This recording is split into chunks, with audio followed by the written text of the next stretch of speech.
Terima kasih Anda kembali bersama kami di Kompas Petang. Saudara, sehari usai Menkominfo dan Kepala BSSN dimintai penjelasan DPR soal serangan siber ke server pusat data nasional, Presiden Joko Widodo memanggil keduanya ke istana. Di antara para menteri dan sejumlah pejabat yang dipanggil ke istana hari ini ada Menkominfo Budi Ari dan Kepala Badan Siber dan Sandi Nasional atau BSSN, Hinsa Siburian. Menkominfo Budi Ari dengan enggan berkomentar mengenai agenda pemanggilan oleh Presiden. Sementara Kepala BSSN Hinsa Siburian membenarkan agenda pertemuan dengan Presiden terkait evaluasi server PDN yang diretas. Belum dapat pelakunya Pak. Ini kenapa sih Pak lama menangkap pelakunya? Ya gimana Pak rapatnya Pak? Ya tunggu ini baru mau rapat. Apa yang mau dibahas Pak? Tunggu. Apa yang dibahas Pak? Tunggu dulu ya. PDN kan Pak? Ya, tunggu dulu ya. Oke, preskon ntar ya Pak. Ya. Atau apa Pak ke rapat dengan Presiden soal PDN? Ya tentu kan ya seperti yang kemarin lah mungkin yang akan dibahas, tentunya pasti akan melakukan evaluasi. Pak, apa? Gimana sih Pak mengembalikan, saya kan ini data-data sudah banyak yang dirusak, terus menanganinya seperti apa nanti Pak? Nah itu nanti tim teknis. Pak, Sehari sebelumnya, Menkominfo Budi Ari Setiadi merespon petisi yang mendesaknya mundur sebagai tanggung jawab atas jebolnya server pusat data nasional oleh serangan siber. Budi Ari menjawab no comment, tapi menurutnya itu adalah hak masyarakat untuk bersuara. Membela diri, ia bilang sejauh ini tidak ada bukti terjadi kebocoran data. Mereka memenuhi service level agreement itu.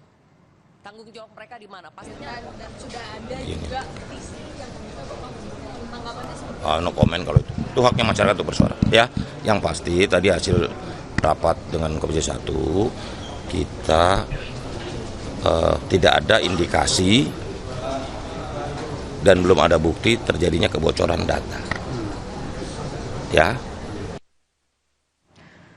Sejak kabar ransomware menyerang server pusat data nasional sementara dan melumpuhkan sejumlah layanan publik, muncul petisi yang mendesak Menkominfo Budi Ari Setiadi untuk mundur dari jabatannya. Salah satunya adalah petisi yang diunggah Southeast Asia Freedom of Expression Network atau SafeNet di situs change.org dengan judul PDNS kena ransomware, Menteri Kominfo Budi Ari Setiadi harus mundur.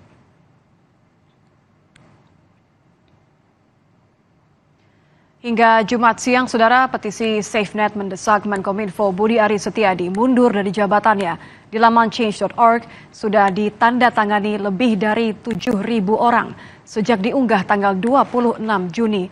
Dalam penjelasan petisinya, SafeNet menyebut tidak ada pertanggungjawaban yang jelas dari Kominfo, padahal serangan siber sudah sering terjadi. Sebagai tanggung jawab, Budi Ari didesak mundur dan meminta maaf secara terbuka.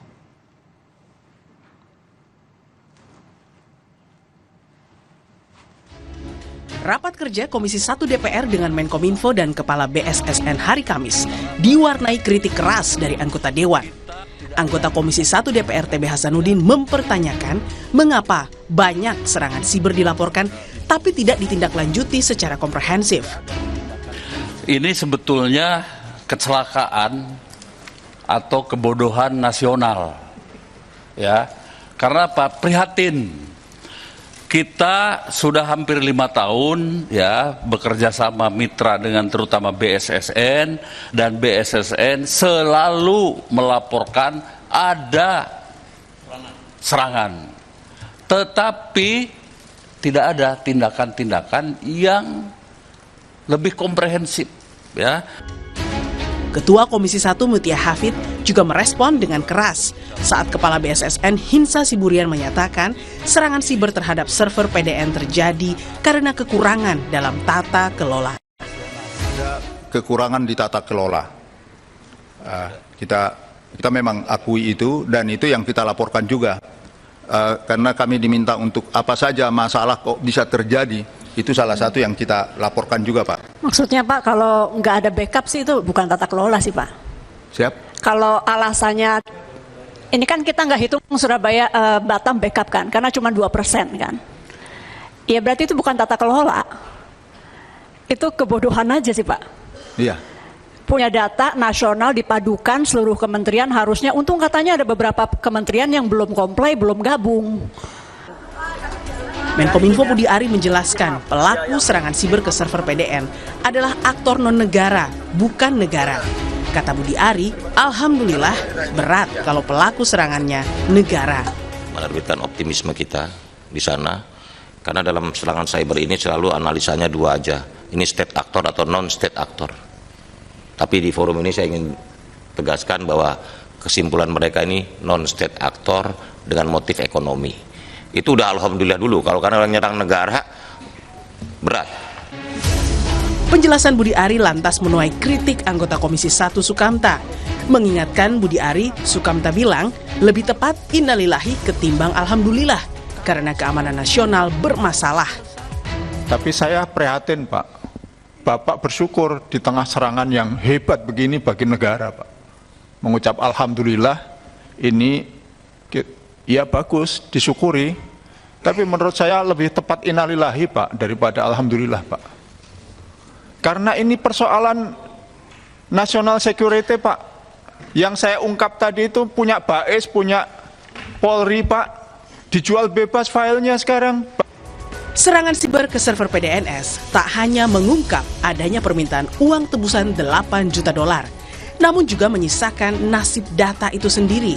Dari 282 kementerian dan lembaga yang diretas pelaku dari server PDNS, hanya 44 yang memiliki backup data.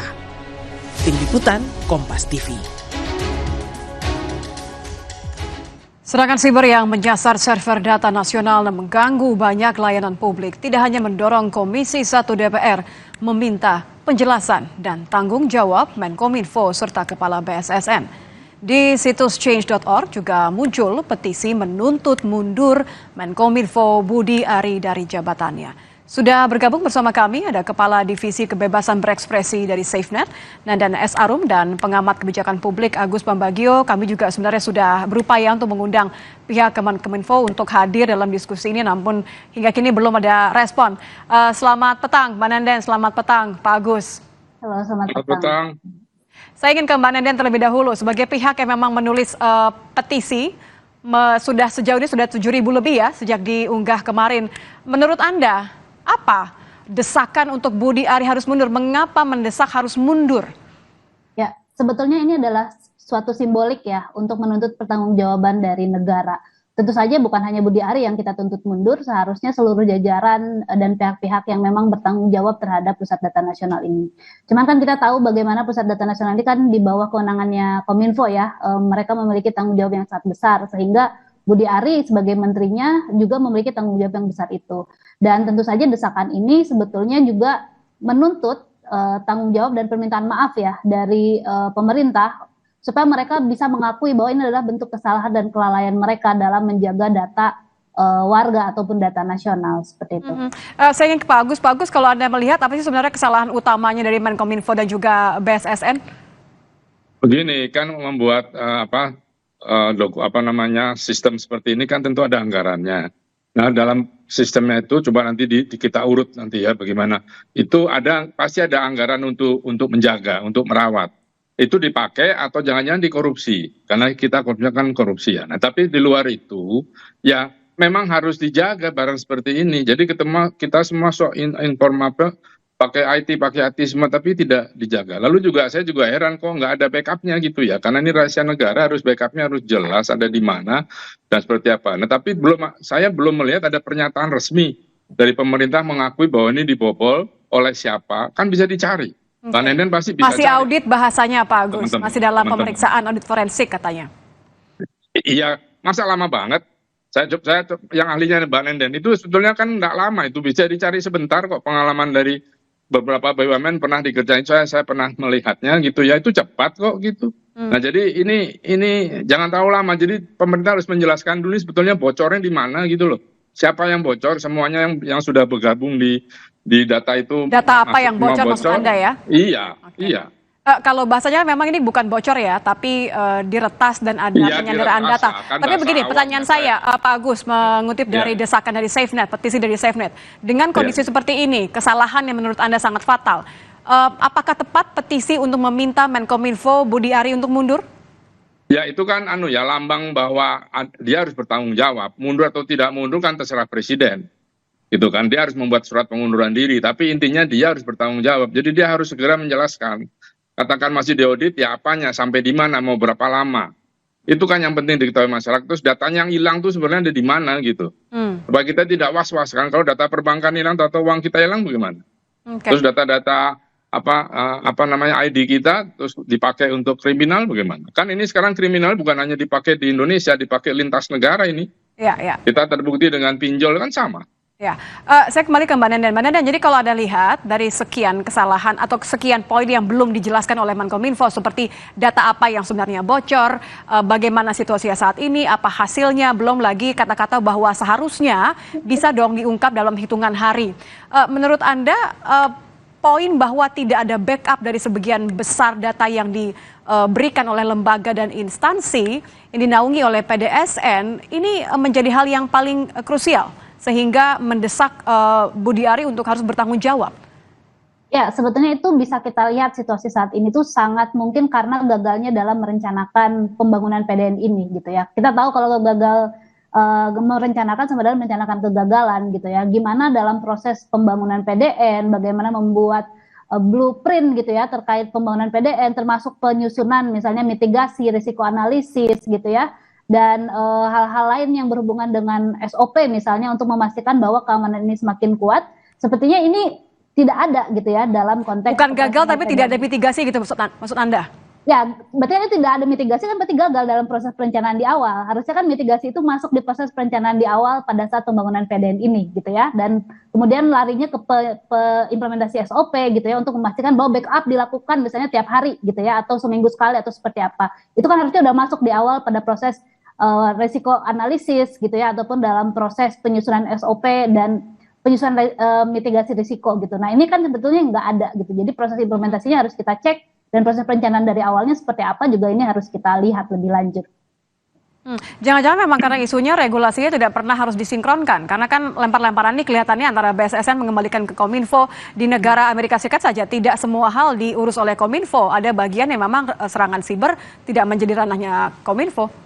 Ya, ini memang perlu dilihat lebih lanjut gitu. Kita tahu kan bahwa banyak sekali regulasi yang tumpang tindih di Indonesia, ada regulasi-regulasi yang banyak yang tidak efektif seperti itu ya. Dan ini memang salah satu momentum sebetulnya untuk melihat kembali bagaimana sih situasi penyerahan tanggung jawab sebetulnya untuk keamanan siber, untuk pengelolaan data itu seharusnya seperti apa. Kita tahu misalnya contohnya Undang-Undang PDP aja sampai sekarang badan otoritas untuk yang mengawasi PDP-nya aja belum terjadi, belum terbentuk gitu ya, karena masih ada banyak sekali ego sektoral yang ingin misalnya di bawah Kominfo atau ada lembaga independen dan lain-lain. Jadi memang ini adalah salah satu hal yang perlu kita kritisi lebih lanjut ya soal regulasi. Dan harus dilakukan dengan cepat ya. Saya ingin ke Pak Agus. Pak Agus, kalau sudah begini di tengah desakan juga akan ada usulan bikin Satgas, NAS dan lain sebagainya. Harusnya Presiden Jokowi, apa yang dilakukan oleh Presiden saat ini? Harusnya Presiden memerintahkan, ini kan proyek ya, PDN ini kan proyek awal. Coba BPKP mereview apakah dana yang digunakan untuk membangun PDN ini sudah digunakan dengan baik, ada yang dikorupsi tidak. Jadi APH tolong masuk.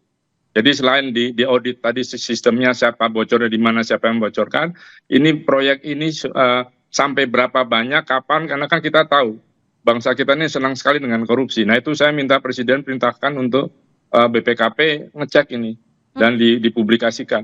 Jadi harus ada permintaan pernyataan secara langsung begitu oleh Presiden terkait dengan situasi ini dan bagaimana mitigasinya? Ya kan Presiden bilang visi Indonesia visi saya, jadi Presiden harus memerintahkan menterinya.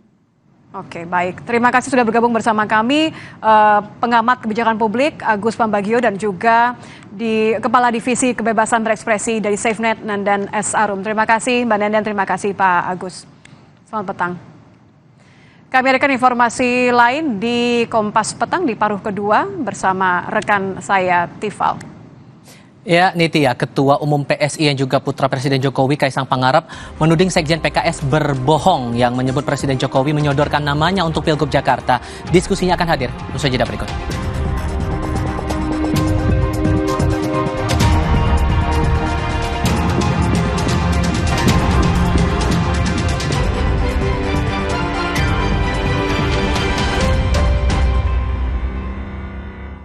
hitam premium harus jimat daman sini. Ayam, nggak usah takut, kan ada Agoda. Agoda.